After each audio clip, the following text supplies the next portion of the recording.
Chapanã não se veste com palha. No costume antigo do batuque, Chapanã não se veste com palha.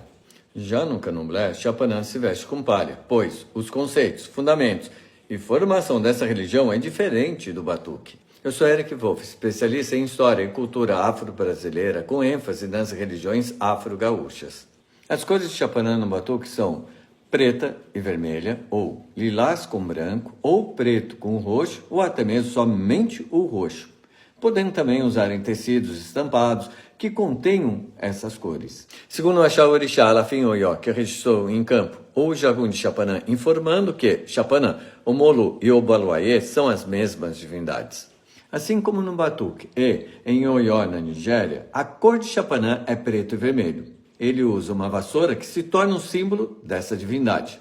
Chapanã não se veste nem a palha, pois, segundo o Jagum de Chapanã, somente divindades doentes usam palha, e Chapanã não pode estar doente para entrar no corpo das pessoas para curá-las.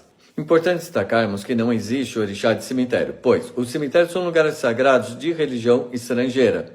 E segundo os seguidores de orixá em Oió, na Nigéria, eles não enterram seus mortos no cemitério. E por hoje ficaremos por aqui. Peço que nos siga para que possa ser notificado todas as vezes que postarmos algo. E até a próxima, pessoal!